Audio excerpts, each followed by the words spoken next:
I was 2 points away from that goal tells me something. I was persistent. I did not give up.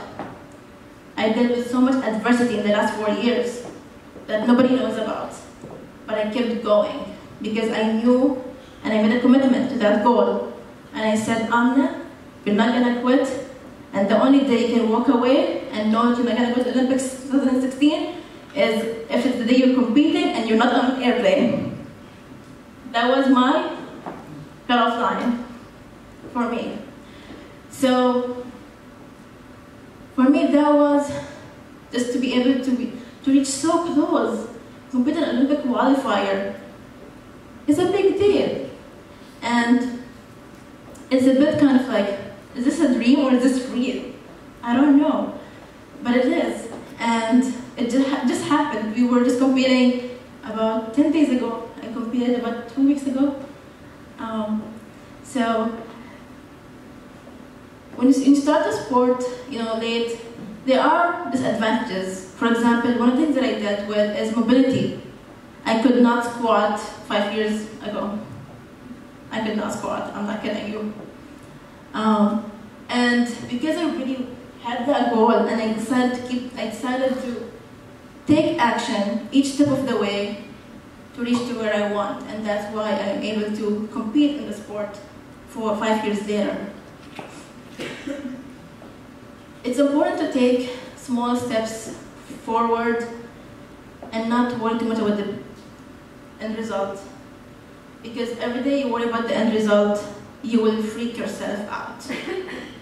I freaked myself out every time I thought about the Olympics throughout the last 4 years. And the only reason why I reached to where I am today with the competition and I was super relaxed about it is because I said, one day at a time. You cannot control everything that happens in your life. There are some things you can control and there's things you cannot control. So always keep in mind the things that you can control. And the thing that I could control is I could fix my technique. I have to work hard to get my technique better.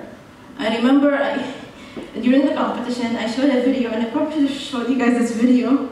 I showed my teammates a video of me when I used to lift 4 years ago. And I was like, wait, is that me? Is that really me? I'm like, they laughed so hard at the way I was at the way I was lifting. And for them, it's like, it was a complete change because I decided to take that 1%. I did not think I want to look like an Olympian. I did what I could do, that one step, that little thing, that little elbow inside, every day, every day, every day. And that's why 3 years later, I look good when I left. And it's really important to keep in mind good technique in sports because the reason why I am injured is from all the bad repetitions that I learned when I was a few years ago that really affected my back. And that is one thing I do not want anyone to deal with. One of the things that I really want to do is teach others how to learn properly from the beginning. Because there's no point in going all out, hurting yourself, and then not being able to do anything. And it saddens me because I feel like I could have done so much better at the competition, but because of my back, I was not able to. I was limited. In fact, 5 months ago, I could not even wash the dishes because my back hurt that much. And the doctor told me that if you continue, you will have problems for the rest of your life. But I did not work the last 3.5 years for this goal to walk away, just yet. So I kept training and did the best that I can to be able to do whatever I can for that event, the competition that we just had. So I am proud of myself to be able to do that, and despite the injury, but now I'm resting 6 weeks. No negotiations with anyone, not even my coach.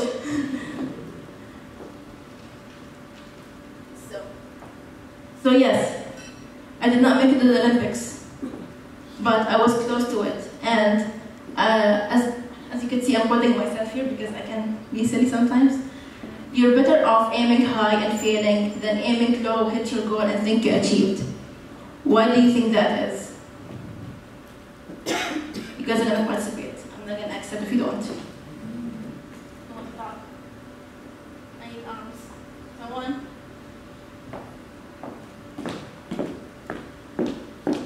Your name?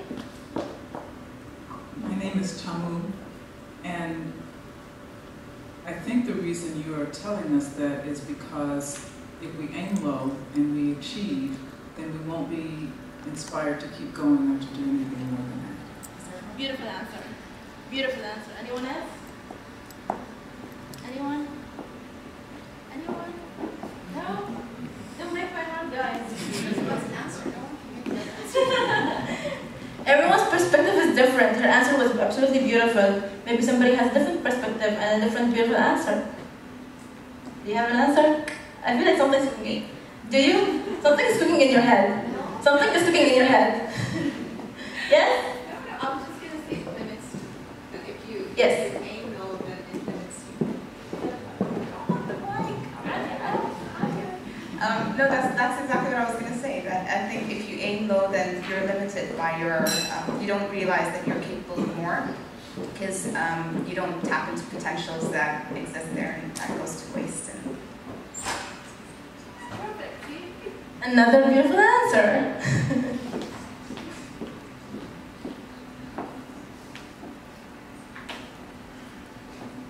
Persistence.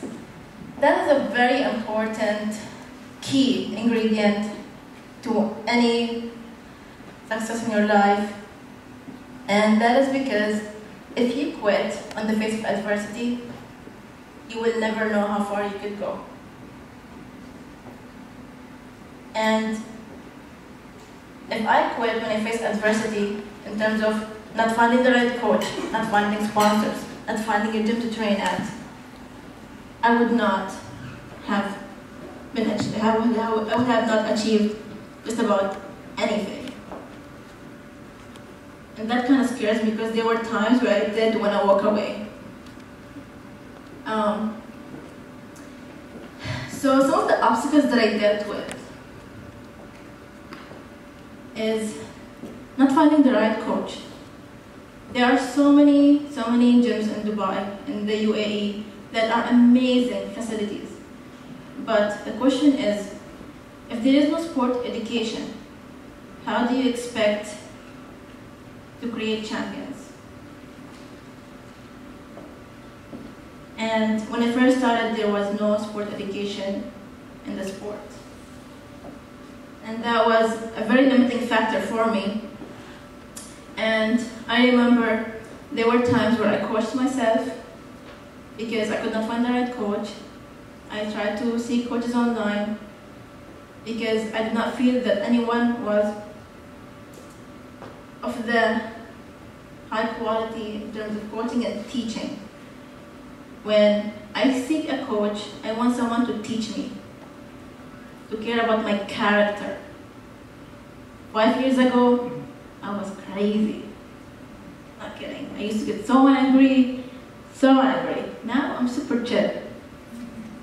And that is because I had good teachers and mentors, not because of the sport or anything else. So having a coach is very important because they can make you see a different perspective. They could teach you how to become a different person if you listen. And for me, when I did not find the right coach, I said I'd rather not be coached by anyone. I'll coach myself. And that's when I decided to actually move to the States to learn, because I have competed in the US a few times and in Ohio, and that's where the video that you guys saw, by the way, it was in Ohio. And it was good for me because it was a very new experience completely. When I live here in Dubai, I do not wash the dishes, I do not cook. I never actually cooked in my life before I went to the US. That's true.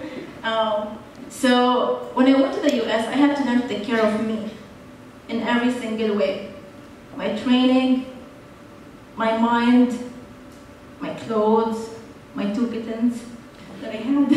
I guess I'm talking about my kittens.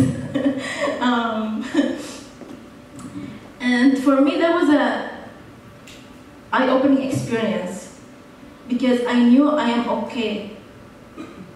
Sometimes when you're on your own, you have this fear of, oh, if anything, I enjoy eating out on my own. I do it a lot. I actually enjoy it. I don't feel I have to have people around me all the time. And that was a very important experience for me because I am okay. Sometimes we fear when we're not around friends.